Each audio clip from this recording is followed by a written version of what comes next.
नमस्कार, आप देख रहे हैं दूरदर्शन किसान कार्यक्रम हेलो किसान में आप सभी का स्वागत है। मैं हूं आपके साथ मोनालिसा। हेलो किसान कार्यक्रम में सोमवार से शुक्रवार शाम के 6 बजे हम कृषि क्षेत्र से जुड़े हुए अलग अलग विषय आपके लिए लेकर आते हैं, जिस पर विस्तार से चर्चा करते हैं हमारे विशेषज्ञ मेहमानों के साथ। और आज गुरुवार का दिन है, जिसमें खास तौर पर पशुपालन से जुड़े हुए अहम विषय हम आपके लिए लेकर आए हैं, जिस पर बातचीत करेंगे। साथ ही चूंकि ये फोन इन कार्यक्रम है, तो आप भी अपने सवालों के साथ इस कार्यक्रम में जुड़ सकते हैं। और बहुत सारे जो सवाल है वो ईमेल के जरिए भी हमें मिलते हैं, तो उन सवालों को भी इस कार्यक्रम में हम शामिल करेंगे। आइए इस कार्यक्रम में सबसे पहले आपको आज के विषय के बारे में बता दें। हेलो किसान कार्यक्रम में आज का विषय रहेगा गाय में कृत्रिम गर्भाधान के फायदे और सावधानियां। और इसके साथ ही हम बात करेंगे दुधारू पशुओं में थनैला रोग व बचाव के बारे में। इन विषयों पर अहम जानकारी देने के लिए हमारे साथ विशेषज्ञ मौजूद है, लेकिन आपको बता दें टोल फ्री नंबर जिस पर आप कॉल कर सकते हैं और उनसे सवाल पूछ सकते हैं। हमारा टोल फ्री नंबर है 1800-113060 और 1800-113061। टोल फ्री नंबर है, इस पर कॉल करने के दौरान इस बात का ध्यान जरूर रखें कि बातचीत के दौरान टीवी की आवाज बंद रखें और सीधे सीधे फोन लाइन के जरिए बातचीत करें। इससे बातचीत में रुकावट नहीं आती है। आगे बढ़ते हैं और बता दें कि किस तरह से आप ईमेल के जरिए अपने सवाल हम तक पहुंचा सकते हैं। हमारा ईमेल आईडी नोट कर लें। ईमेल आईडी है hellokisan2015@gmail.com। सवाल के साथ साथ अपना नाम और स्थान भी जरूर लिखें। और आइए अब परिचय करा देते हैं आपका हमारे विशेषज्ञ मेहमानों से। इस वक्त हमारे साथ मौजूद है डॉक्टर मोहम्मद रियाज, पशु चिकित्सा अधिकारी हैं दिल्ली सरकार में। बहुत बहुत स्वागत है आपका। और इसके अलावा हमारे साथ डॉक्टर अतुलिया मैनुअल भी जुड़ी हुई हैं, जो कि सहायक आयुक्त है केंद्रीय हिमवीर्य उत्पादन केंद्र हिसरघट्टा बेंगलुरु। साहब का भी बहुत बहुत स्वागत है इस कार्यक्रम में।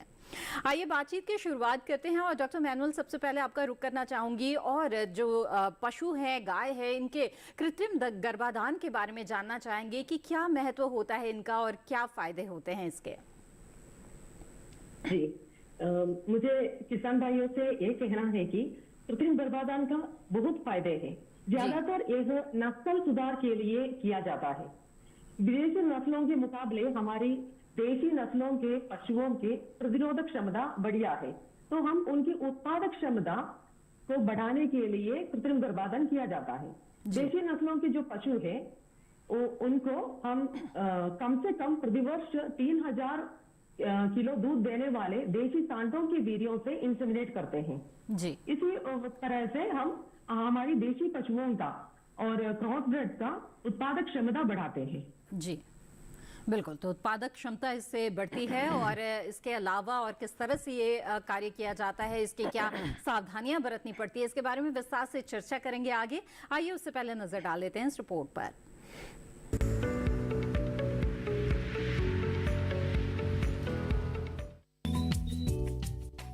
सरकार के प्रयासों से एक बार फिर देश में देसी नस्लों के पशुओं का चलन बढ़ा है। विशेषज्ञ बताते हैं कि विदेशी नस्लों की तुलना में देसी नस्लों के पशुओं की प्रतिरोधक क्षमता बढ़िया होती है। वहीं उत्पादन क्षमता में इजाफा करने के लिए नस्ल सुधार के लिए कृत्रिम गर्भाधान किया जा रहा है। अब हमारे देश में कृत्रिम गर्भाधान के लिए IVF तकनीकों का भी सहारा लिया जा रहा है। इन तकनीकों से दूध देने वाले पशुओं में मादा पशुओं की संख्या में आसानी से इजाफा किया जा सकता है, जिससे दूध उत्पादन को बढ़ाया जा सकता है। टेस्ट ट्यूब एनिमल बेबी पैदा करने के लिए IVF तकनीक से गायों में प्रजनन का प्रयोग देश में अलग अलग स्थानों पर किया जा रहा है। इस तकनीक से बेहतर देसी नस्ल की गाय और बैल तैयार किए जा सकेंगे। हालांकि ये तकनीक अभी व्यापक स्तर पर शुरू नहीं की गई है।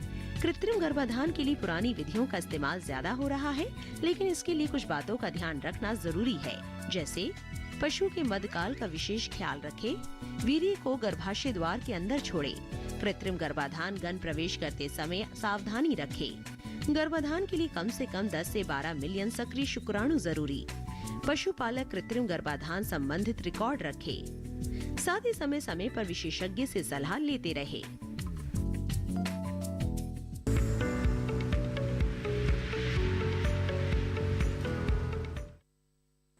जी हाँ, तो रिपोर्ट आपने देखी। आइए आगे बढ़ते हैं और डॉक्टर रियाज, अब आपसे जानना चाहेंगे थनैला रोग के बारे में। बताएं पशुओं में होने वाली ये किस तरह की बीमारी है और किस तरह से जो पशु है उनको ये प्रभावित कर सकती है बीमारी। हाँ, देखिए मैम, थनैला जो है इसको इंग्लिश में मैस्टाइटिस भी कहते हैं। ये दुधारू पशुओं का रोग है और इसमें क्या होता है, पशु का जो अडर होता है, अयन जिसको बोलते हैं कई जगह, अयन में और उसके थनों में जो है सूजन हो जाती है और इसके कारण फिर इसका दूध खराब होने लगता है।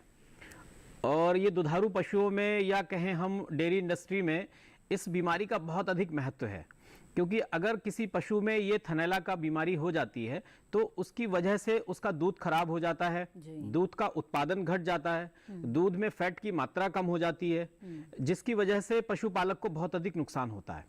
दूसरा, इसका जो इलाज है, इलाज भी बहुत अधिक जटिल है, इलाज महंगा भी बहुत है, तो इलाज में भी बहुत अधिक खर्चा होता है और पशु की जो बाजार मूल्य है वो भी बहुत अधिक कम हो जाती है उसकी वजह से।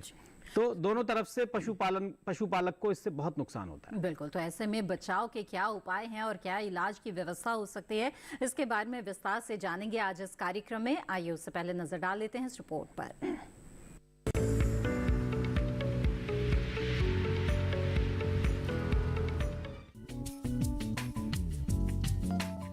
डेयरी व्यवसाय की सफलता पशु के बेहतर स्वास्थ्य में छुपी होती है। पशु जितना सेहतमंद होगा, दूध की गुणवत्ता और मात्रा में उतना इजाफा होता है। लेकिन कभी कभी थोड़ी सी लापरवाही बड़े नुकसान का सबब बन जाती है। ऐसे में चाहिए कि सही समय पर पशु चिकित्सक से सलाह ले। दुधारू पशुओं में होने वाला एक रोग पशु को काफी मुश्किलें पैदा करता है, जिसे थनैला रोग कहते हैं।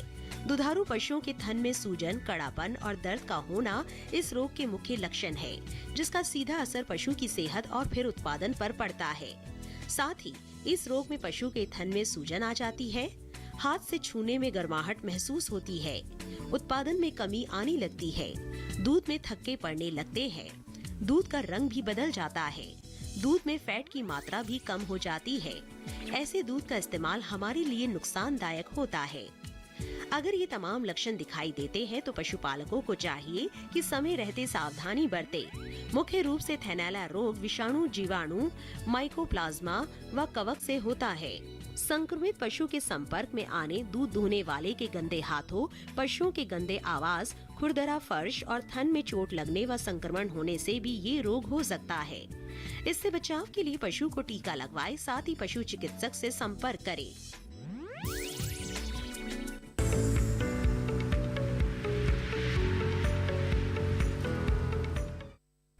तो थनैला रोग से जुड़ी ये थी अहम रिपोर्ट। आगे बढ़ते हैं। कार्यक्रम के पहले कॉलर हमारे साथ इस वक्त जुड़ गए हैं, सीधे उनका रुख करते हैं। विपिन जी सागर मध्य प्रदेश से इस वक्त हमारे साथ जुड़े हुए हैं। विपिन जी स्वागत है आपका, पूछे अपना सवाल। जी मैम नमस्ते। मैम मेरे दो सवाल थे। जी बताएं। पहला सवाल मैम ये था कि साइलेंट हीट को हम पहचान कैसे करें, मतलब भैंस हीट पर तो आती है पर साइलेंट होती है, तो उसकी हम कैसे पहचान कर सकते हैं? पहला सवाल ये था। और दूसरा सवाल ये था कि कृत्रिम गर्भाधान बार बार असफल होने का क्या कारण है? क्योंकि गर्भाधान तो करवाते हैं लेकिन 2 या 3 बार कराते हैं जब जाके सफल होता है, तो बार बार असफल होने का क्या कारण रहता है? जी बिल्कुल विपिन जी, बहुत अच्छे सवाल आपने पूछे हैं। आइए इनका जवाब लेते हैं। डॉक्टर मैनुअल बताएं हमें पहले कि साइलेंट हीट क्या होता है और इसकी पहचान क्या है, पशुपालक किस तरह से पहचान करें? जी साइलेंट हीट एक्चुअली ये किसान भाइयों को थोड़ा सा प्रॉब्लम क्रिएट करता है, क्योंकि कृत्रिम गर्भाधान में सबसे इम्पोर्टेंट बात ये है कि सही टाइम पर इंसेमिनेट करना, ताकि उसका मध्यकाल या हीट सही से डिटेक्ट करना किसानों को ही करना पड़ता है। तो ये है कि अगर यूजुअली अगर साइलेंट हीट ज्यादातर बफलोस में भैंस में पाया जाता है, और इसमें आपको क्या देखना पड़ेगा कि हीट में जब आपका पशु आता है तो दूध में थोड़ा सा घटाव होता है, तो और वो थोड़ा सा रेस्टलेस बनता है, और पीछे जो जेनिटल एरिया थोड़ा उसमें सूजन आ जाते हैं।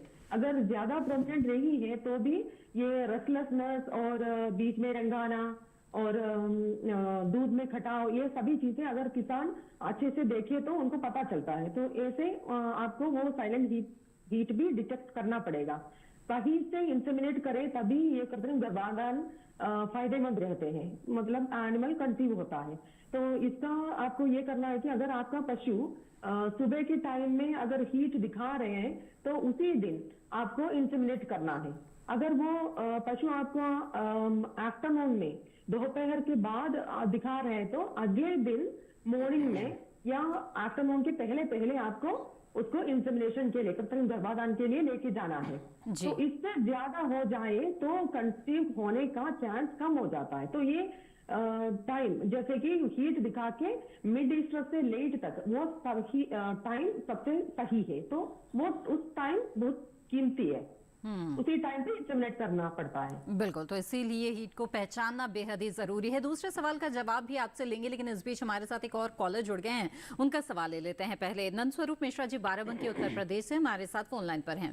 नंद स्वरूप जी, स्वागत है आपका, पूछिए अपना सवाल। हाँ, नमस्कार सर, मैं जानना ये चाहता हूँ जी, थनैला रोग से बचने के लिए हमें दूध लगाने के पहले और दूध लगाने के बाद क्या करना चाहिए? हमें दूध किस तरह से लगाना चाहिए जिससे हमारे दूध लगाने के वजह से फल का कोई नुकसान न हो? और तीसरी चीज एक जो मैं समझ सकता हूँ, जिस स्थान से हम दुधारू जानवर को रखते हैं तो वहाँ पर हमारा से साफ सफाई की व्यवस्था रखें, जिससे परजीवी या संक्रमण वहाँ फैलने में पाए और हम थनैला रोग से पशु को बचा सकें। जी ठीक है। डॉक्टर रियाज, इनकी आवाज़ थोड़ी साफ नहीं थी, आपका प्रश्न पूरी तरीके से समझ नहीं आया, लेकिन जितना मैं समझा हूँ आप थनैला से बचाव के बारे में जानना चाहते हैं। देखिए, थनैला रोग में बचाव के लिए बहुत सारे बिंदु हैं जिन पे आपको ध्यान देना होगा। जैसा कि एक आपने अपने प्रश्न में ही पूछा कि दुहने से पहले और दुहने के बाद क्या सावधानी रखें। जब भी आप किसी पशु को दुहने के लिए जाते हैं तो सबसे पहले अपने हाथों को और पशु का जो अयन है, अडर है, उसको किसी एंटीसेप्टिक सॉल्यूशन से हमें साफ करना चाहिए, धोना चाहिए। एंटीसेप्टिक सॉल्यूशन जैसे 1% घोल पोटेशियम परमैंगनेट का बना सकते हैं या 1% घोल आयोडीन का बना सकते हैं। इससे हाथों को भी साफ करें और उसके अयन को भी।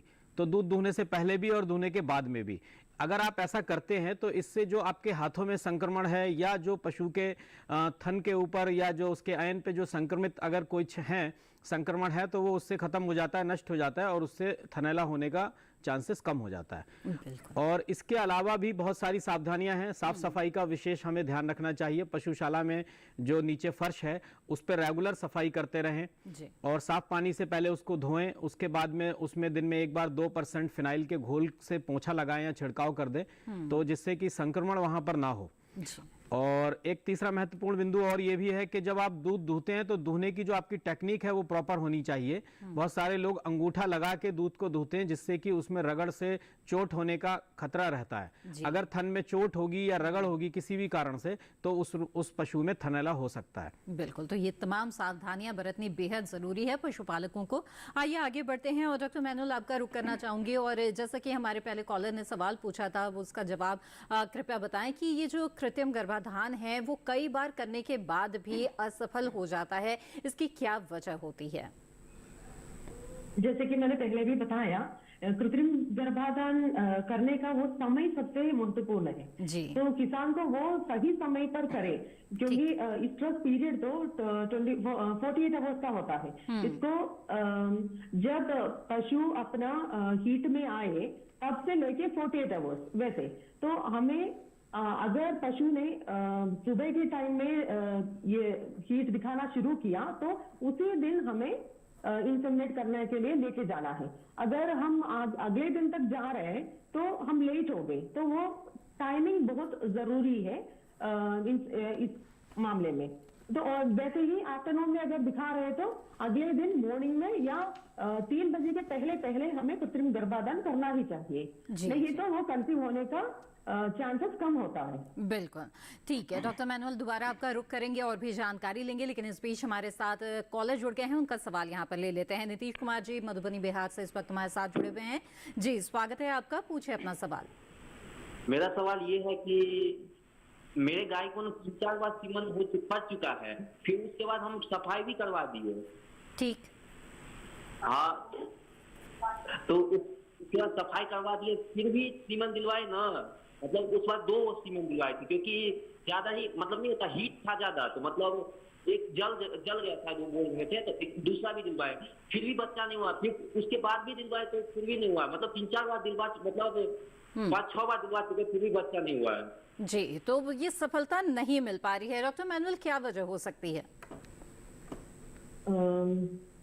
इंसेमिनेट करने के मुझे ज्यादा समझ में नहीं आया एक्चुअली। अगर एक बार दोहराएं तो 3-4 बार कृत्रिम गर्भाधान करवा चुके हैं और फिर सफाई भी करवा दी उन्होंने, लेकिन इसके बाद भी उनको सफलता नहीं मिल रही है, ऐसा कहना है। ओके, सफाई कर दी मतलब उनके पशु में शायद यूट्राइन इन्फेक्शन कुछ हो गया होगा। जी जी। वही उनकी होगा शायद जो बताया है। जी, तो एक तो आप उनको सही ये देखना है कि अगली बार जब पशु हीट में आते हैं तो उसका जो वजीना से जो फ्लूइड निकलता है वो ट्रांसपेरेंट होना चाहिए, जैसे एग वाइट हो। ठीक है। अगर वो मतलब उन्होंने ट्रीटमेंट किया होगा मगर फिर भी उसका इन्फेक्शन पूरी तरह से गया या नहीं ये पता तब चलता है जब वो तार जो पशु तार गिराता है वो ट्रांसपेरेंट हो। अगर वो थोड़ा सा ओपेक टाइप का या व्हाइट कलर का, पीले कलर का ऐसा कुछ है तो उसका मतलब है कि उसके यूट्रस में और भी इन्फेक्शन है अभी भी। तो वो एक बार देखना है और उसका खान पीन का थोड़ा सा ध्यान रखें और सही टाइम पे इंसेमिनेट करवाएं। और उसके बाद इंसेमिनेशन के बाद हमें ये करना है कि पशु को किसी भी तरह का स्ट्रेस ना हो तो उसको छाया में रहने दे और उसका अच्छे से परिपालन करें तो वो ठीक हो जाएगा। ठीक है, बिल्कुल। आइए आगे बढ़ते हैं और डॉक्टर रियाज आप भी कुछ सुझाव देना चाहेंगे हमारे कॉलर को। हाँ, देखिए, अगर पशु आपका रिपीट ब्रीडर है, वो एआई 3-4 बार कराने के बाद में भी अगर नहीं रुक रहा है तो उसके पीछे कई उसके कारण हो सकते हैं। जी। एक पहला ये कि आप प्रॉपर समय पे उसकी आर्टिफिशियल इंसेमिनेशन नहीं करा रहे हैं। तो जो हीट में पशु आता है 12 घंटे के बाद में उसमें अंडा बनना शुरू होता है जिसको ओव्यूलेशन कहते हैं। जब ओव्यूलेशन हो रहा होगा अगर उस समय पे आप एआई करवाएंगे तभी पशु रुकेगा। तो हीट में आने के 12 घंटे के बाद से ये समय शुरू होता है और अगले 12 से 14 घंटे तक ये समय चलता है। तो जब भी आप कराएं इसको दिन में 2 बार कराएं जिससे कि आप उस समय को कवर कर सके। दूसरी चीज, अगर कई बार न्यूट्रिशनल लेवल पे कोई डेफिशिएंसी है तो उसकी वजह से भी पशु कंसीव नहीं करता है। तो उसके लिए बाजार में कई तरीके के मिनरल मिक्सचर आते हैं। अब वो मिनरल मिक्सचर आप उसको रोज 50-50 ग्राम उसके चारे में मिलाकर खिलाएं। और इसके अलावा भी अगर उसके बाद में भी पशु आपका नहीं रुक रहा है तो फिर बच्चेदानी में इन्फेक्शन एक कारण हो सकता है। उसके लिए बच्चेदानी में दवा डालनी पड़ती है और एंटीबायोटिक दवाएं चलती हैं उसमें करीब 5 दिन। उसके लिए आपको नजदीकी पशु चिकित्सक से संपर्क करना होगा। और यदि उसके बाद में भी पशु नहीं रुकता है तो कई बार यह भी होता है कि पशु के अंदर ओव्यूलेशन ही ना हो रहा हो। तो ओव्यूलेशन को बढ़ाने के लिए हार्मोन्स के कई सारे इंजेक्शन लगते हैं। तो वो हार्मोन्स का इंजेक्शन लगाने के बाद में जब एआई कराते हैं तो पशु ठहरता है। तो उसके लिए भी आपको अपने नजदीकी पशु चिकित्सक से कांटेक्ट करना चाहिए। बिल्कुल। तो नीतीश जी, विस्तार से जाना आपने कि क्या क्या वजह हो सकती है कि सफलता नहीं मिल पा रही है और इसके लिए नजदीकी पशु चिकित्सक से जरूर संपर्क करें और ये वजह जो बताई गई है इन्हें जरूर टटोलने की कोशिश करें। इसी के साथ यहाँ पर हेलो किसान कार्यक्रम में वक्त हो गया है एक छोटे से ब्रेक का। जल्द हाजिर होंगे, आप बने रहें दूरदर्शन किसान पर।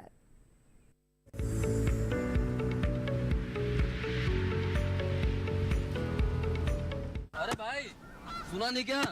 केसीसी ने किसानों का जिंदगी बदल दिया है। देश के छोटे किसान 1,60,000 रुपए तक का कर्ज बिना किसी गारंटी को ले पाएंगे। ब्याज खोरों से भी पीछा छुटा। मैं तो जैविक खेती का पूरा सामान मंगा लिया। केसीसी का भी कोई दबाव नहीं है। ब्याज चुकाने के लिए पूरा 1 साल मिलता है। समय पर भुगतान करने पर केवल 4% के सालाना ब्याज पे लोन मिल गया मुझे। अपना आधार कार्ड, लेटेस्ट फोटो और जमीन के कागजात लेके अप्लाई करो बस। और नामांकन भरने के लिए जेब भी ढीली नहीं करनी पड़ी।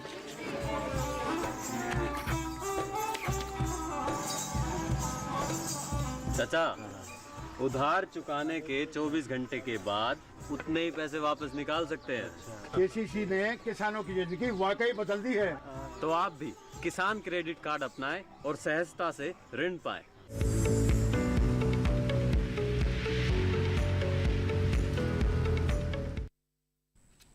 ब्रेक के बाद आप सभी का फिर से स्वागत है। आप देख रहे हैं कार्यक्रम हेलो किसान, जिसमें आज हम गाय में कृत्रिम गर्भाधान और इसके साथ ही पशुओं में थनैला रोग के बारे में चर्चा कर रहे हैं। इन विषयों से जुड़े हुए सवाल अगर आप पूछना चाहते हैं और जानकारी हासिल करना चाहते हैं तो आप हमारे टोल फ्री नंबर पर कॉल कर सकते हैं या फिर hellokisan2015@gmail.com के जरिए ईमेल करके भी अपने सवाल पूछ सकते हैं। इस वक्त हमारे साथ एक कॉलर जुड़े हुए हैं, आइए उनका सवाल देते हैं। कैलाश तिवारी जी देवरिया उत्तर प्रदेश से इस वक्त हमारे साथ हैं। कैलाश जी, स्वागत है आपका। पूछे अपना सवाल, लेकिन सबसे पहले गुजारिश ये होगी कि टीवी की आवाज बंद कर दीजिए। जी जी, आप अपना सवाल पूछ सकते हैं। हेलो हेलो जी, कैलाश जी पूछिए। नमस्कार जी, नमस्कार, बताएं। वो सो का बीमा कराना है और अभी यहाँ से हो नहीं रहा है। हाँ, जी, तो आइए जानते हैं, कुछ सुझाव देना चाहेंगे डॉक्टर रियाज? पशु बीमा कराना चाहते हैं, कहाँ संपर्क कर सकते हैं? हाँ, देखिए, जो पशुओं का बीमा है इसमें कई तरीके की स्कीम है और ज़्यादातर इन स्कीम्स का लाभ उन पशुपालकों को मिलता है जो बैंक की किसी नाबार्ड की या कोई दूसरी सरकारी योजना के तहत जो है पशु खरीदते हैं। तो उनको जब लोन दिया जाता है, लोन देने से के समय पे पहले पशुओं का बीमा किया जाता है और उसके बाद में ही उनको वो मिल पाता है। तो अगर आपका पशु इस तरीके से किसी योजना में आप खरीद रहे हैं तो आपको ज़्यादा आसानी रहेगी। और जहाँ तक सवाल है इसकी जो योजनाएं हैं उसके लिए आपका जो नज़दीकी ब्लॉक कार्यालय होगा, अगर आप गांव में रहते हैं तो जो डिस्ट्रिक्ट ब्लॉक ऑफिसर होते हैं आपके, आप उनसे संपर्क करें। उनके पास में सारी योजनाओं की सूची आती है। इसके अलावा जो नज़दीकी पशु चिकित्सक हैं सरकारी, उनके पास में भी है और इस प्रकार से उनके माध्यम से बात करके और आप जो भी योजना है और उसका लाभ ले सकते हैं। बिल्कुल कैलाश जी, मुझे उम्मीद है कि आपके सवाल का जवाब मिल गया होगा। यहाँ पर कई सवाल ईमेल के जरिए भी हमारे पास आ रहे हैं। आइए कुछ सवालों को यहाँ शामिल करते हैं। पवन कुमार जी ने एक सवाल भेजा है। उनका कहना है कि मेरे पास 4 साल की HF क्रॉस की बाछी है जो गाभिन होने के लिए जाग नहीं रही। पशु चिकित्सक से संपर्क करने से कोई फायदा नहीं हुआ, क्या करें? डॉक्टर मैनुअल, इन्हें क्या सुझाव आप देना चाहेंगी? जैसे कि उन्होंने बताया, ये HF क्रॉस ब्रेड है तो 2 से 2.5 साल तक वो हीट में आना चाहिए था। तो और हीट में आने के लिए पशु का वेट भी तो देखना है। वो 250 kg के ऊपर का है, अच्छी तंदुरुस्त है, वो थोड़ा सा ध्यान दे। अगर नहीं है तो उसको संतुलित आहार खिलाए, जैसे उसमें हरा चारा और भूसा और पेलेट्स, जो कॉन्सनट्रेट्स बताते हैं, जिसमें अनाज 30%, खली 30% और गेहूं के छिलके या चुन्नी 30% और उसके साथ थोड़ा सा मिनरल मिक्सचर और नमक मिलाइए। ये सब संतुलित आहार खिलाए और उसके बावजूद भी नहीं आ रहा है तो नजदीकी पशु चिकित्सक के पास ले जाके उसका ट्रीटमेंट कराइए, ताकि कभी कभी ये होता है कि उसका यूट्रस और ओवरी ये सब कुछ डेवलप्ड नहीं होगा। ये भी हो सकता है कि अंदरूनी जो भी ऑर्गन्स है वो प्रॉपर तरीके से डेवलप नहीं हो, तो उसी हिसाब से देख के आपका डॉक्टर आपको बता देगा। जी पवन जी, उम्मीद है आपके सवाल का जवाब मिल गया होगा। आगे बढ़ते हैं और अगला ईमेल यहाँ पर शामिल करते हैं। युवराज चंदेल जी ने सवाल भेजा है कि मेरी गाय का थन कट गया है और जो कि बढ़ता ही जा रहा है, ऐसे में मैं क्या करूं, मार्गदर्शन करें। तो डॉक्टर रियाज, क्या सुझाव देंगे आप इन्हें? हाँ, देखिए, पशु का थन कट गया है, ये बड़ी कॉमन सी एक समस्या है। पशुओं के टीथ सौर अक्सर हो जाते हैं जी। और उसको बिल्कुल भी नज़रअंदाज नहीं करना है, क्योंकि अगर इसको खाली छोड़ दिया आपने, इलाज नहीं किया, तो ये बाद में इसकी वजह से थनैला रोग हो सकता है। और थनैला का महत्व कितना है वो मैं आपको पहले बता चुका हूँ। तो आप इसके लिए पोविडोन आयोडीन नामक एक दवा आती है जो कि ऑइंटमेंट रूप में भी है, कई अलग अलग कंपनियों की आती है और लिक्विड फॉर्म में भी आती है। तो आप इसका ऑइंटमेंट फॉर्म जो है उसको ले लें और उसको दिन में 3 बार रोज उसके थन पे आप लगाते रहें, तो इसी से आपकी जो ये घाव की समस्या है ये ठीक हो जाएगी। बिल्कुल।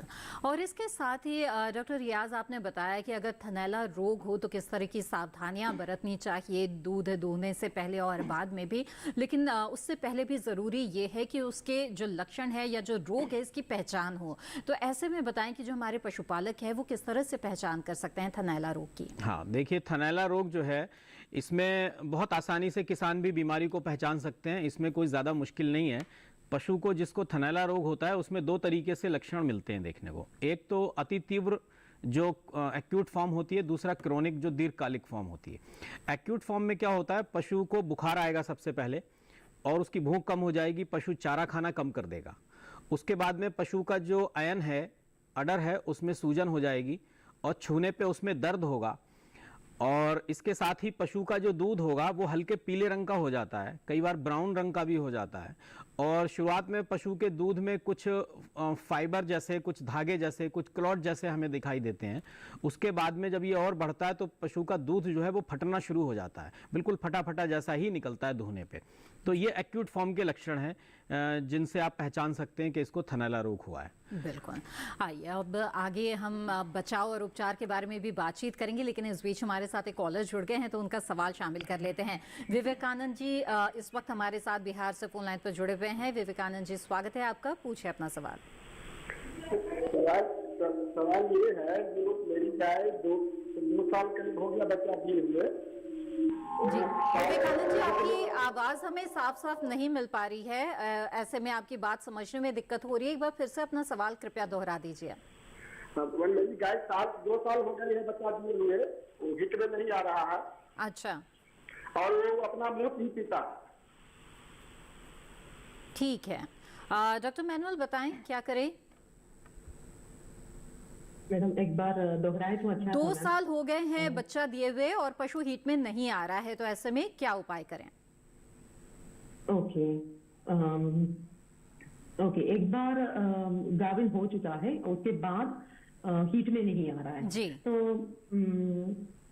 एक तो ये हो सकता है कि दूध देते टाइम पशु में बहुत एनर्जी की जरूरत पड़ता है, तो उसको प्रोडक्ट मीन्स जो प्रोडक्शन अलाउंस है वो 2.5 से 3 किलो दूध के लिए 1 to 1.5 kg कॉन्सेंट्रेट दिया जाना है। और सही टाइम पे हीट डिटेक्ट करना वो भी एक इम्पोर्टेंट थिंग है। और उसके बाद मीन्स अगर हीट बिल्कुल शो नहीं कर रहा है तो आप अपने गाय को नजदीकी पशु चिकित्सक के पास लेके जाइए। कभी कभी ये होता है कि एक बार उसमें ओवुलेशन हो जाता है और कॉर्पस ल्यूटियम उसमें परसिस्टेंट हो, तो कभी कभी एक इंजेक्शन लगाने से वो ठीक हो जाता है, तो ये कारण भी हो सकता है। और उसके अलावा उसका थोड़ा सा खान पीन में कभी कभी मिनरल मिक्सचर्स का, विटामिन का या मिनरल का कमी से भी हो सकता है, तो उसको 50 ग्राम मिनरल मिक्सचर डेली दे दीजिए। उसके बाद थोड़ा सा देख लीजिए कि वो हीट में आ रहा है या नहीं तो डॉक्टर के पास जरूर लेके जाइए। बिल्कुल। तो विवेकानंद जी, उम्मीद है कि आप इस सुझाव पर जरूर अमल करेंगे और आपको सफलता भी जरूर मिलेगी। आगे बढ़ते हैं और एक सवाल और यहाँ पर शामिल करते हैं जो ईमेल के जरिए भेजा है हमारे एक पशुपालक ने, और ये सवाल थोड़ा अलग है। डॉक्टर रियाज, मैं चाहूंगी कि कृपया आप इसका जवाब दें। हिमांशु शर्मा जी लिखते हैं कि इनकी गाय ने 15 ग्राम के सोने की चेन को खा लिया है और वो जानना चाहते हैं कि अब क्या उपचार कर सकते हैं। जी देखिए, सोने की चेन पशु ने खा ली है आपके, तो इसमें कोई बहुत ज़्यादा ऐसी घबराने की ज़रूरत नहीं है, क्योंकि पशु के जो पेट और आंतें होती हैं वो बहुत बड़ी, मतलब इंसान से बहुत बड़ा उनका साइज़ होता है। जी जी। तो आप उसको ऐसा करें, जो एक मैग्नीशियम सल्फेट नाम की एक दवा आती है ना, ये पशु को जब कब्ज हो जाता है तो उसमें हम इसका प्रयोग करते हैं। तो गुनगुने पानी में घोल के आप इसको, थोड़े गर्म पानी में घोल के, और थोड़ा सा उसके साथ में आप सरसों का तेल भी उसमें मिला लें, तो थोड़ा गुनगुना ये घोल आप उसको पिलाएं नाल से या बोतल से, है ना। तो इससे पशु जो है आपके थोड़े पतले पतले दस्त करेगा। और उसके बाद में मैं उम्मीद करता हूं कि वो गोबर के साथ में ही चैन उसकी निकल जाएगी, उसमें कोई ज्यादा ऐसी दिक्कत नहीं आनी चाहिए। बिल्कुल हिमांशु जी, उम्मीद है कि सुझाव पर जरूर आप अमल करेंगे। आगे बढ़ते हैं, अगले कॉलर हमारे साथ जुड़ गए हैं। मांगू सिंह जी राजस्थान से इस वक्त हमारे साथ फोन लाइन पर जुड़े हुए हैं। जी स्वागत है आपका, पूछे अपना सवाल। नमस्कार मैडम। जी नमस्कार। अरे सर, हमारे एक भैंस है, वो ब्याती टाइम है तो दूध आता है, फिर एक टाइम में दूध बंद हो जाता है। अच्छा हाँ सर, ठीक है। तो क्या वजह हो सकती है? डॉक्टर रियाज को सुझाव आप देना चाहेंगे? मुझे समझ नहीं एक बार फिर से मांगू सिंह जी अपना सवाल दोहरा देंगे? मांगू जी का सवाल ये है कि उनके जो पशु है उसके एक थन में दूध आता है लेकिन दूसरे में नहीं आता है, तो ऐसे में क्या कर सकते हैं? एक थन में दूध आ रहा है, दूसरे में नहीं आ रहा है, तो इसकी देखिए 2 वजह हो सकती हैं। एक तो ये कि जिसमें दूध नहीं आ रहा है उस थन में किसी तरीके का अंदर कुछ ऑब्स्ट्रक्शन है। जी। कई बार क्या होता है, दूध जब पशु ड्राई होता है उसके बाद में अंदर वो जब ब्याता है फिर से, तो उसमें दूध की अंदर गांठें बन जाती हैं कई बार जो है, और वो गांठ बनके जो टीट कैनाल होती है, जो थन के अंदर जो एक कैनाल होती है जिसमें से दूध बाहर आता है, वो उसको ब्लॉक कर देता है। और एक दूसरा कारण ये भी होता है, कई बार उसके अंदर टीट कैनाल में कई बार कई तरीके के मांस बढ़ जाता है या मस्सा टाइप का अंदर बढ़ जाता है, जिसकी वजह से कैनाल जो है ब्लॉक हो जाती है। तो अगर ऐसी कोई स्थिति होगी तो उसके लिए आप डॉक्टर से मिलेंगे तो वो उसको चेक करेंगे, और इसके लिए कई प्रकार के हमारे पास में यंत्र होते हैं जो टीट कैनाल की सहायता से अंदर डाल के उनको ऊपर नीचे चलाया जाता है, जिससे कि वो उनका अवरुद्ध मार्ग जो है वो खुल जाता है और फिर दूध आने लगता है। इसके अलावा तीसरा कारण ये हो सकता है कि उसमें हो सकता है थनैला की शुरुआत हो रही हो और उसकी टीट कैनाल में स्वेलिंग हो रही है जिसकी वजह से ब्लॉक है। तो आप किसी चिकित्सक को दिखाइए, वो देखने के बाद ही उसको बता सकते हैं क्या समस्या है और उसका प्रॉपर क्या इलाज होना चाहिए। बिल्कुल, तो मांगू सिंह जी, बिना देर किए हुए पशु चिकित्सक से जरूर संपर्क कीजिए। उम्मीद है कि इस सलाह पर जरूर आप अमल करेंगे। इसी के साथ हेलो किसान में वक्त हो गया है एक और छोटे से ब्रेक का। हम जल्द हाजिर होंगे, आप बने रहें दूरदर्शन किसान पर।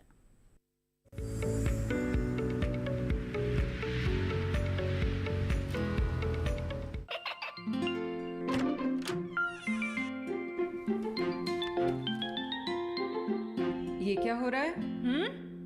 काशवी, इतने कम मार्क्स? काशू बेटा पढ़ा करो, पढ़ोगी नहीं तो आगे कैसे बढ़ोगी? मम्मा मैं भी तो आपसे यही कहना चाहती हूँ, पढ़ा करो। आप पढ़ोगे नहीं तो आगे कैसे बढ़ोगे? मतलब? वो देखो, सिर्फ बैक पर छपा ऑर्गेनिक नहीं, ऑर्गेनिक का निशान पहचानिए। पीजीएस ऑर्गेनिक का ये लोगो उन किसानों की पहचान है जो आज भी परंपरागत विधि से रसायन मुक्त खेती कर आपके लिए शुद्ध फसल उपजा रहे हैं।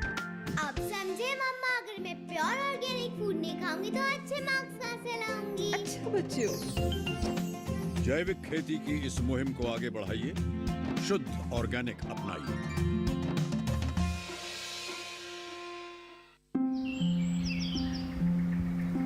अरे अरे अरे क्या कर रहा है? इधर इधर इधर, हम बोल रहे हैं तेरे बीजू का। पुतला बोल रहा है? हाँ, पक्षियों से तो हम खेत को बचा लेते हैं, पर इन घातक रसायनों से कैसे बचाएं? मतलब? देख बेटा, तू जो ये अंधाधुंध रसायन मिलाता है ना, मिट्टी की सेहत बिगड़ने लगी है। और जब माटी ही कमजोर पड़ जाएगी तो उपज कैसे सेहतमंद होगी? हाँ? अरे पहले ऐसा नहीं था। पूछना अपने बड़े बुजुर्गों से, कैसे फसल लहलहाती थी, शुद्धता झलकती थी। हाँ, माटी भी तंदुरुस्त और लोग भी। पहली वाली बात कहाँ? पर अब तो सब यही डाले हैं। सब नहीं, आज भी लाखों जागरूक किसान परंपरागत विधि से फसल उगा रहे हैं। खर्चा कम और उपज की कीमत भी बेहतर पा रहे हैं। ठीक है भाई, मैं भी आज से जैविक खेती शुरू करूंगा। माटी से प्रेम की परंपरा है, परंपरागत खेती।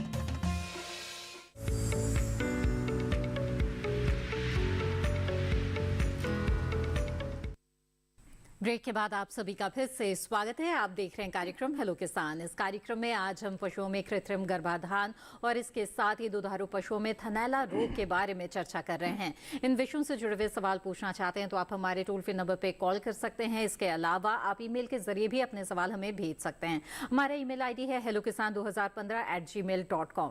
इस वक्त हमारे साथ एक कॉलर जुड़े हुए हैं, आइए उनका सवाल लेते हैं। घनश्याम पांडे जी मधुबनी बिहार से इस वक्त हमारे साथ जुड़े हुए हैं।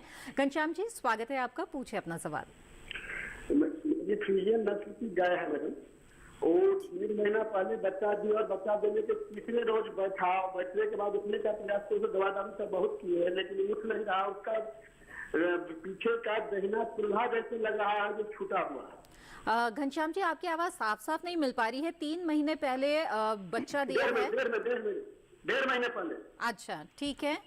वो बच्चा दिया, बच्चा देने के बाद तीसरे दिन बैठ गया।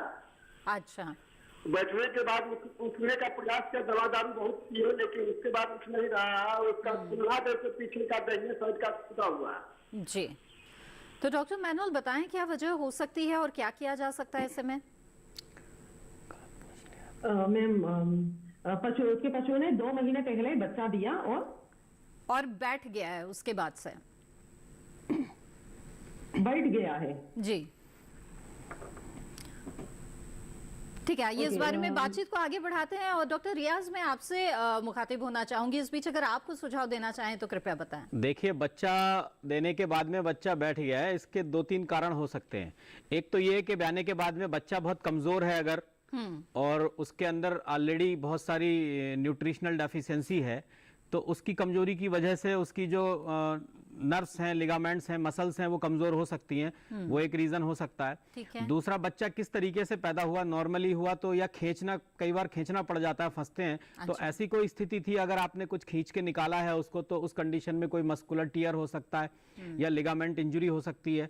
है ना? तो दोनों इन सारी परिस्थितियों में एक तो उसमें आप जो कैल्शियम का जो बाजार में सिरप आता है, घोल आता है, वो उसको 20-20 ग्राम 25 ग्राम रोज दिन में 2-3 बार आप देना शुरू कर दें। उसके अलावा विटामिन बी कॉम्प्लेक्स के इंजेक्शन आते हैं, वो लगवाएं जो कि उसकी नर्व्स के और मसल्स को ताकत देंगे। और अगर मान लीजिए उसमें कोई छोटा मोटा फ्रैक्चर हो सकता है, किसी तरीके का क्रैक होगा, तो उसको एक ही जगह पे बैठा रहने दें, पड़ा रहने दें, क्योंकि अभी वो बहुत छोटा है, ग्रोइंग एज में है।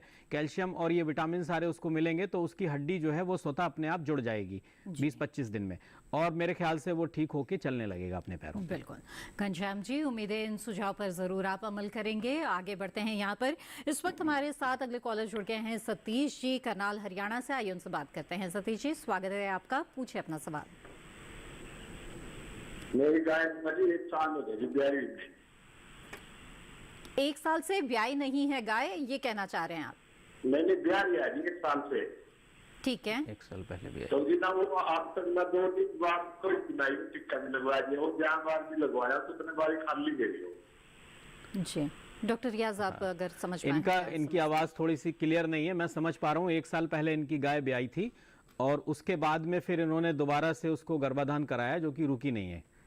तो अगर देखिए ऐसा है तो पहले भी हम इसका बता चुके हैं, इसके 2-3 कारण हो सकते हैं कि आप सही समय पे उसका एआई नहीं करवा रहे हैं, और दूसरी चीज़ कई बार उसमें अंडा समय पे बन नहीं रहा होता है, तो उसके लिए हार्मोन्स के इंजेक्शन लगवाने पड़ते हैं। तो कई सारे नाम से वो इंजेक्शन बाजार में अवेलेबल हैं, आप नज़दीकी पशु चिकित्सक से संपर्क करेंगे तो एआई करवाने से 15 मिनट पहले उसी समय आप उसमें वो इंजेक्शन लगवाएं। अगर अंडे नहीं बन रहे हैं तो उस इंजेक्शन को लगने के बाद में अंडा तुरंत बनने लगता है, और फिर उसके बाद में आप उसमें एआई करवाएं, इंसेमिनेशन करवाएं, तो उससे उम्मीद है उसका आप जो है गर्भ रुकेगा। और अगर इसके अलावा उसमें मान लीजिए बच्चेदानी में इन्फेक्शन है तो उसमें पस आता है, कई बार ब्लड आता है, कई बार गंदा उसमें से कुछ स्राव जैसा आता है पीछे से पेशाब मार्ग से। अगर ऐसा कुछ है तो उसमें बच्चेदानी में दवा डालनी होगी कम से कम 4 से 5 दिन, और एंटीबायोटिक का उसमें 5 दिन का एक कोर्स कराना होगा, जिसके लिए भी आपको चिकित्सक से संपर्क करना होगा। जी बिल्कुल। तो सतीश जी, उम्मीद है आपके सवाल का जवाब मिल गया होगा। आगे बढ़ते हैं यहाँ पर कार्यक्रम में और एक सवाल लेते हैं जो ईमेल के जरिए हमें मिला है। डॉक्टर मैनुअल, एक सवाल भेजा है अजय कुमार जी ने, और इनका कहना है कि उनके पास एक 3 महीने का भैंस का बच्चा है जो कि स्वस्थ नहीं है। उसे 1 महीने पहले कीड़े की दवा भी दे चुके हैं, लेकिन इसके बावजूद कोई फायदा नहीं हुआ है, क्या करें? 3 महीने का भैंस का बच्चा। तो पहला चीज ये है कि आशा है कि उन्होंने कोलेस्ट्रॉल वगैरह पिलाया हो, और उसके बाद उसको 2-3 महीने तक कम से कम उसको दूध पिलाए। अगर वो कमजोर है तो स्पेशली उसको माँ का दूध अवश्य पिलाए। वो ऐसा दिखता है कि अगर 30 किलो की काफ है तो 3 लीटर, तो 2 हफ्ते के बाद कम से कम उसका जो 10% बॉडी वेट का जो 10% दूध उसको जरूर दे दे, तो उसका हेल्थ इंप्रूव होगा। फिर उसको थोड़ा सा अच्छा वाला चारा भी, हरा चारा भी खिलाने लगे धीरे धीरे से, मगर दूध पिलाना बहुत जरूरी है, तो उसमें जरूर ध्यान दें। बिल्कुल।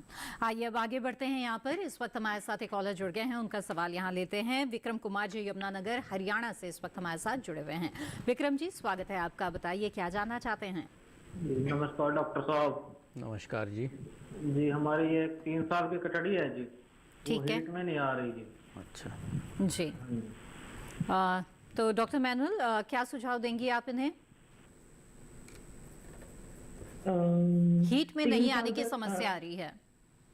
हाँ, 3 साल तक है तो आने का टाइम हो गया है वैसे। अगर ओके, मगर फिर भी नहीं आ रहा है तो उसमें मिनरल्स का या विटामिन्स का डेफिशिएंसी हो सकता है, तो उसको जरूर संतुलित आहार के साथ साथ ये भी मिनरल मिक्सचर जरूर खिला लीजिए। और उसको अगर हरा चारा आपके पास अवेलेबल है तो अच्छे से 25 to 30 किलो 30 किलो तक हरा चारा दे सकते हैं। अगर आपके पास हरा चारा अवेलेबल नहीं है तो आप कम से कम 5 किलो हरा चारे के साथ 5 से 6 किलो थोड़ा भूसा भी खिला लीजिए, और थोड़ा कॉन्सनट्रेट भी देना शुरू कर लीजिए। तो जो भी अगर न्यूट्रिशनल डिफिशिएंसी के हिसाब वजह से नहीं हो रहा है, हीट में नहीं आ रहा है, तो वो हो जाएगा। और उसके बावजूद भी नहीं हो रहा है तो आप जरूर नजदीकी पशु चिकित्सक के पास जाके उनका एग्जामिनेशन करवा लीजिए, ताकि वो अंदर भी उसका जो जेनेटल ऑर्गन्स है, यूट्रस वगैरह है, वो सही से डेवलप्ड हो, ये कंफर्म करने के लिए। जी जी बिल्कुल। आइए अब आगे बढ़ते हैं और विक्रम जी, मुझे उम्मीद है कि आपके सवाल का जवाब आपको मिल गया होगा। डॉक्टर रियाज, यहाँ पर आपसे जानना चाहूंगी कि कार्यक्रम की शुरुआत में ही आपने बताया कि थनैला रोग जो है वो पशुपालकों के लिए कितना चिंता का विषय हो सकता है। ऐसे में ये बताएं कि इसके बचाव के लिए पशुपालक क्या उपाय कर सकते हैं? देखिए, बचाव के लिए महत्वपूर्ण है कि हम समझें रोग होता कैसे है। जी। एक तो कारण जैसे प्रीडिस्पोजिंग फैक्टर मैंने बताए थे, अगर पशु के टीट में या उसके अयन में या थन में कोई चोट लगी है तो उससे हो सकता है। तो पशु के थन में अयन में चोट ना लगने दें। कोई घाव किसी प्रकार का अगर उसमें आप होने से बचाएंगे तो आपका रोग थनैला रोग से, आपका पशु थनैला रोग से बचेगा। अगर कुछ हो गया है घाव तो उसका तुरंत उपचार कराएं। दूसरी चीज इसमें यह है कि अगर किसी पशु में हो गया है तो उस पशु को फौरन बाकी स्वस्थ पशुओं से अलग कर दें और उसका इलाज कराएं। क्योंकि जो चीज़ें हैं उसके दूध के साथ में कंटामिनेट होती हैं और वही आप चीज़ें ले जाके या वही बर्तन या उन्हीं हाथों से आपने उस बीमार पशु को पहले दुहा, उसके बाद में स्वस्थ पशु का दुहान किया तो उससे वो बीमारी उसमें फैल सकती है। तो दूसरी बात का ध्यान, मैं बस जरा सा आपको टोकना चाहूंगी कि जो ईमेल के जरिए बहुत सारे सवाल आ रहे हैं, एक सवाल अंकुर सहाय जी का है आजमगढ़ उत्तर प्रदेश से, वो बिल्कुल इसी से ही जुड़ा हुआ है। उन्होंने पूछा है कि थनैला रोग होने के कारण और उसके उन रोगों से बचाव कैसे करें, जिसके बारे में आप बता रहे हैं। साथ ही ये भी जानना चाहते हैं कि पशु बाड़े को किस तरह से साफ सफाई करें। जी हाँ, देखिए बचाव की हम बात कर रहे थे, तो बचाव में दूसरी चीज ये ध्यान रखना है कि जो आपके स्वस्थ पशु हैं सबसे पहले उनका दुहान करें, और अगर किसी पशु को थनैला हुआ है सबसे लास्ट में उसका दुहान करें। मतलब इन्फेक्शन स्वस्थ पशुओं के शरीर में नहीं जाना चाहिए जी। और धोने से पहले 1% पोटेशियम परमैंगनेट के घोल से हाथों को भी धोएं, उसके अयन को भी धोएं और धोने के बाद में भी धोएं। और दूसरी चीज, जो पशुशाला का फ्लोर है, जो फर्श है, उसकी सफाई पे बहुत विशेष ध्यान देना है, क्योंकि ये रोग जो है कीटाणु पशुशाला के फर्श से उसके थन में प्रवेश करते हैं, थनों के माध्यम से उसमें प्रवेश करते हैं अयन में, तो इसको वहीं पे रोकना है। तो पशुशाला का जो फ्लोर है उसको साफ पानी से धोएं और 2% फिनाइल के घोल से उस पर पोंछा लगाएं, जिससे कि जो कीटाणु है वो वहीं नष्ट हो जाएं। दूसरी चीज, जो पशु आपके ग्रसित हैं लेकिन इलाज कराने के बाद में भी सही नहीं हो रहे हैं, तो वो दूसरे पशुओं के लिए भी बीमारी का कारण हो सकते हैं। तो ऐसे पशु के जो क्वार्टर सही नहीं हो रहे हैं उसको परमानेंटली ड्राई भी किया जा सकता है। तो आप डॉक्टर से मिलेंगे, उसमें कुछ दवाएं चढ़ाई जाती हैं, वो उसका क्वार्टर जो है वो ड्राई कर दिया जाता है, तो उससे फिर दूध भी नहीं आएगा, लेकिन वो बीमारी की भी समस्या वहां पे खत्म हो जाएगी। यदि कोई ऐसा पशु है कि चारों क्वार्टर में उसके बीमारी हो गई और वो सही नहीं हो रहा है, तो फिर ऐसे पशु की कलिंग ही की जाती है। आप उसको अपने हट से निकाल दीजिए, और अगर परमिशन है पॉलिसी के अकॉर्डिंग तो कलिंग की जा सकती है, नहीं तो फिर चारों उसके जो टीट हैं उसको ड्राई करवा के और आप उसको किसी गौशाला को दे देंगे, तो आपके बाकी पशु जो हैं वो बीमार होने से बचे रहेंगे। इसके अलावा और कीजिएगा, यहाँ पर डॉक्टर रियाज आपको रुकना पड़ेगा। इस वक्त हमारे साथ एक कॉलर जुड़े हुए हैं, उनका सवाल ले लेते हैं, फिर इस बातचीत को आगे बढ़ाएंगे। मनोहर जी मध्य प्रदेश से इस वक्त हमारे साथ फोन लाइन पर जुड़ गए हैं। मनोहर जी, स्वागत है आपका, पूछे अपना सवाल।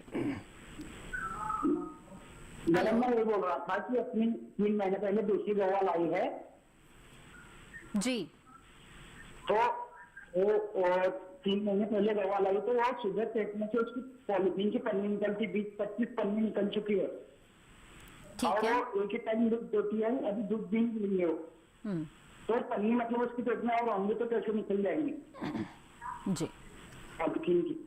जी डॉक्टर रियाज, क्या सुझाव देंगे आप? देखिए, ये बड़ी खतरनाक समस्या है। पेट से पन्नियां निकल रही हैं, इसका मतलब पशु ने कहीं ऐसी जगह पे उसको पाला गया है जहां पन्नियां फेंकी जाती थी, और ये प्लास्टिक की पन्नियां पेट में रहना बहुत हानिकारक हो सकता है, जिससे कि आगे पशु की मृत्यु भी हो सकती है। कई बार ब्लोट होता है और उससे फिर मृत्यु भी हो सकती है पशु को।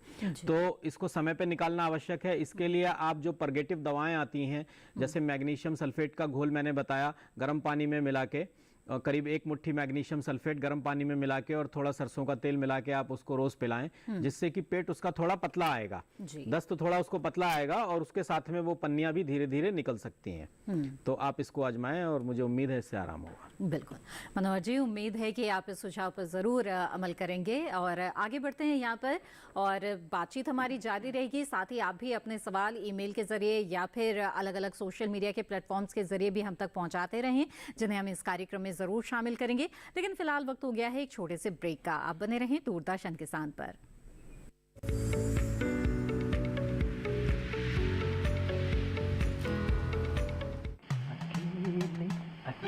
अरे वाह भैया, अकेले अकेले। अरे तू भी ले, पर खाएगा कैसे? मैं ऑर्गेनिक खेती की बात कर रहा रे बेटे। अकेले अकेले खेती कब तक करेगा? मतलब गांव में 20-25 किसानों का समूह बना के पंजीकरण करवा ले, फिर सरकारी ट्रेनिंग भी मिलेगी और मुफ्त जैविक बीज खाद भी। फिर बीजीएस ऑर्गेनिक की सरकारी मोहर के साथ तेरी उपज आकर्षक पैक में पहुंचेगी बड़े बाजार तक। अच्छा? हाँ। अरे भाई, कहाँ चल दिया? सबको साथ लाने, आमदनी बढ़ाने। तो किसान भाई समझ गए ना? साथ मिलकर ऑर्गेनिक खेती कीजिए, अपनी परंपरा को आगे बढ़ाइए, ज्यादा मुनाफा कमाइए। माटी से प्रेम की परंपरा है परंपरागत खेती।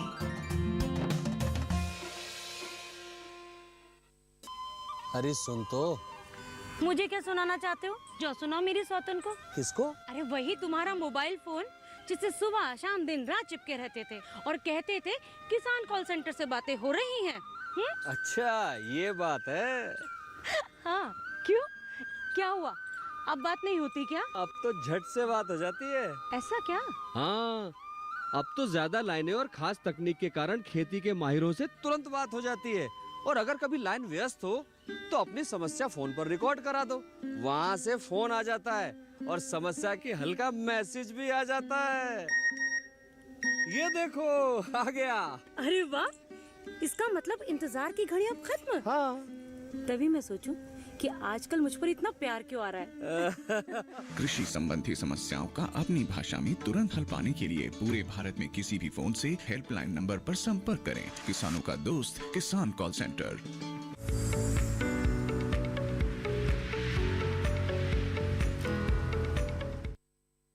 ब्रेक के बाद आप सभी का फिर से स्वागत है। आप देख रहे हैं कार्यक्रम हेलो किसान। इस कार्यक्रम में आज हम गाय में कृत्रिम गर्भाधान और इसके साथ ही दुधारू पशुओं में थनैला रोग के विषय पर चर्चा कर रहे हैं।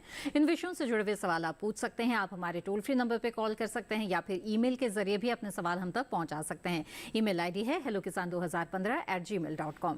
आइए रुक करते हैं डॉक्टर मैनुअल का। और डॉक्टर मैनुअल, जानना चाहेंगे आपसे कि कृत्रिम गर्भाधान के लिए जो पशुपालक हैं उन्हें किस तरह की सावधानियां बरतनी चाहिए ताकि उन्हें सफलता ज्यादा से ज्यादा मिले?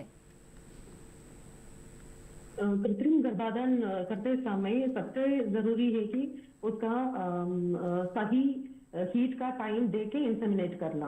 और इससे एक्चुअली कृत्रिम गर्भाधान करने से ये एक तो वो नस्ल सुधार हो जाएगा, वो उच्च नस्ल के सांडों के वीर्य से इंसेमिनेशन किया जाता है। उसका एक और बहुत बड़ा फायदा है जो कि ये जो सेक्सुअली ट्रांसमिटेड डिजीजेस है, अगर हम कृत्रिम गर्भाधान से इंसेमिनेट करवा रहे हैं तो उन डिजीजेस की रिस्क से हम बच रहा है। वो रोग होने का चांसेस नहीं है इसमें, क्योंकि सारे जो वीर्य कृत्रिम गर्भाधान में यूज होता है वो सभी जांच के बाद ही दिया जाता है। और अगला ये है कि इसमें उच्च नस्ल के सांडों का हम बहुत अधिक रूप से उपयोग किया जाता है।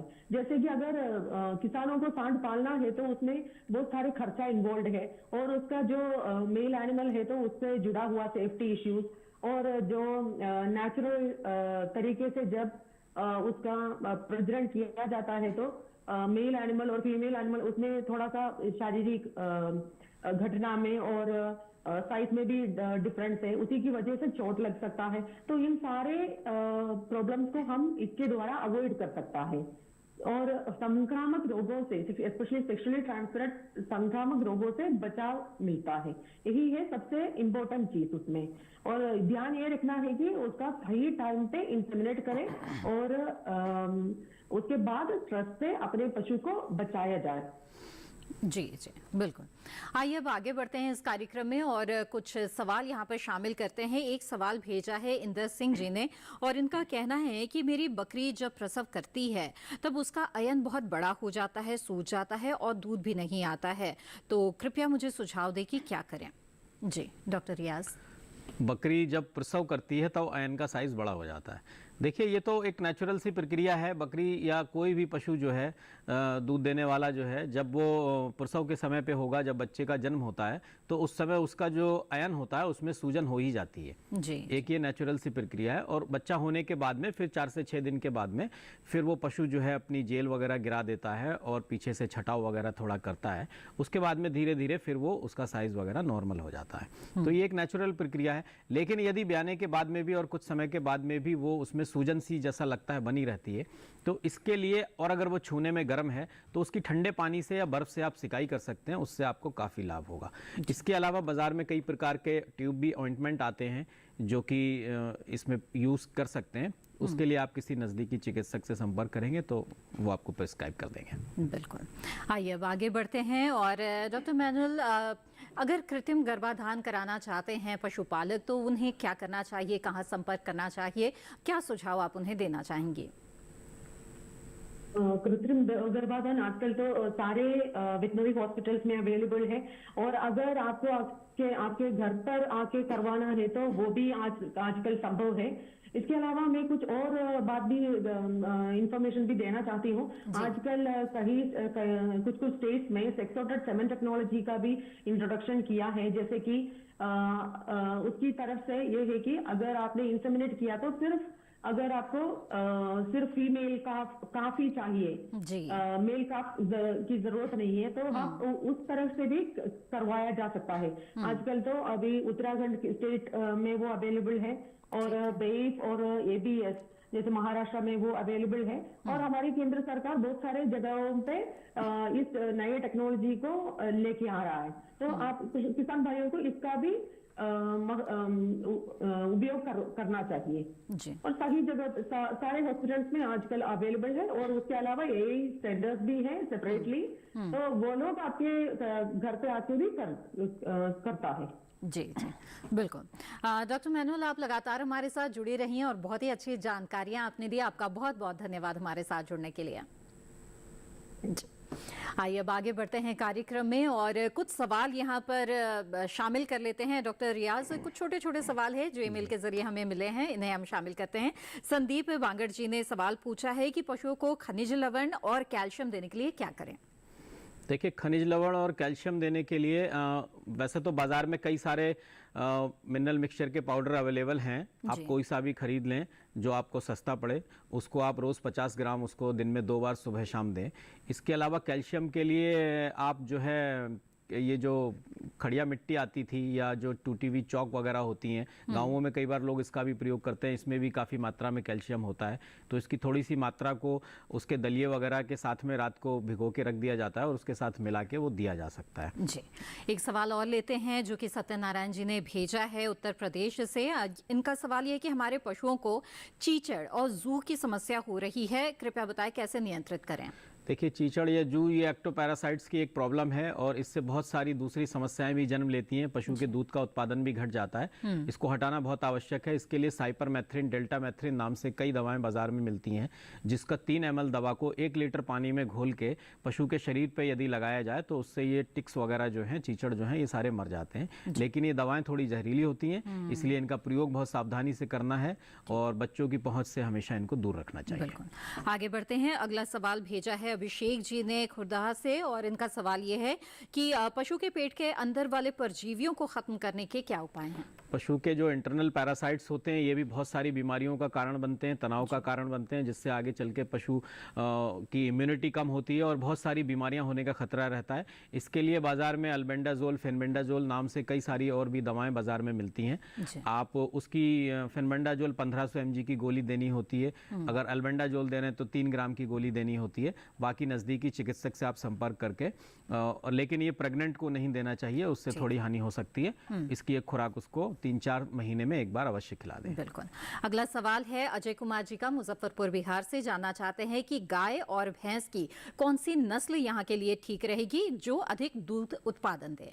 देखिए, अगर अधिक दूध उत्पादन की बात है तो जैसे कि गाय की हमारे शाहीवाल गाय है, इनका दूध उत्पादन बहुत अच्छा होता है, और रेड सिंधी वगैरह है, इनका दूध उत्पादन बहुत अच्छा है। तो अगर अगर आपके क्षेत्र में ये गाय वहाँ पर उपलब्ध हैं, इजीली अगर मिल रही हैं और वहाँ के मौसम के अनुसार वो ढल चुकी हैं, तो आप ये ले सकते हैं। मुर्रा, अगर भैंस की बात की जाए तो भैंस में मुर्रा का दूध उत्पादन सबसे अच्छा होता है, वो आप ले सकते हैं और इनसे आप अपनी जो है डेयरी को, व्यवसाय को आगे बढ़ाकर आप अपना धन उपार्जन कर सकते हैं। जी बिल्कुल डॉक्टर रियाज, आपने बहुत अच्छी जानकारियां हमें दी पूरे कार्यक्रम के दौरान, आपका बहुत बहुत धन्यवाद। तो विस्तार से जाना आपने पशुओं में कृत्रिम गर्भाधान के बारे में, साथ ही थनैला रोग के बारे में। इसके अलावा भी पशुपालकों को यहाँ पर बहुत सारी जानकारियां मिली है, जो सवाल उन्होंने ईमेल के जरिए भेजा है। हमें उम्मीद है कि इन जानकारियों का लाभ आप जरूर उठाएंगे। हेलो किसान कार्यक्रम में यहाँ पर आगे बढ़ते हैं और आपको कल के विषय के बारे में बता दें। हेलो किसान कार्यक्रम का कल का विषय रहेगा प्राकृतिक खेती और इसके साथ ही बात होगी मधुमक्खी पालन पर। आपको बता दें कि ईमेल के जरिए आप अपने सवाल हमें भेज सकते हैं। हमारा ईमेल आईडी है hellokisan2015@gmail.com। सवाल के साथ साथ अपना नाम और स्थान भी जरूर लिखें। इसके अलावा सोशल मीडिया के भी अलग अलग प्लेटफॉर्म्स हैं, इनके जरिए भी आप हमारे साथ जुड़े रह सकते हैं। फेसबुक, इंस्टाग्राम और ट्विटर हैंडल टीवी स्क्रीन पर फ्लैश किए जा रहे हैं। आप सवाल लिखने के अलावा अपना एक वीडियो बनाकर भी यहाँ पर पोस्ट कर सकते हैं और इसे हम कार्यक्रम में शामिल करने की पूरी कोशिश करेंगे।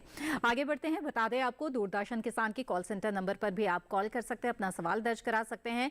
1800-113060 हमारा टोल फ्री नंबर है, जिस पर सोमवार से शनिवार सुबह 6 बजे से रात 10 बजे के बीच कॉल करके आप अपने सवाल दर्ज करा सकते हैं। साथ ही आपको बता दें कि जानकारियों से भरपूर हेलो किसान कार्यक्रम को आप दोबारा देख सकते हैं यूट्यूब चैनल पर, और यहाँ पर तमाम जानकारियां आपको फिर से मिल सकती है और आप जान सकते हैं कि चर्चा किस तरह से हुई है और किन किन बातों का ध्यान रखना जरूरी है। तो हमारे जो यूट्यूब चैनल है इससे भी जरूर जुड़िए और वहां पर आपको कार्यक्रम में दी गई जो जानकारियां हैं वो वापस से मिल जाएगी, विस्तार से आप जानकारी यहाँ पर हासिल कर सकते हैं। इसी के साथ हेलो किसान की आज की कड़ी में बस इतना ही। हमें दीजिए इजाजत, आप बने रहें दूरदर्शन किसान पर। नमस्कार।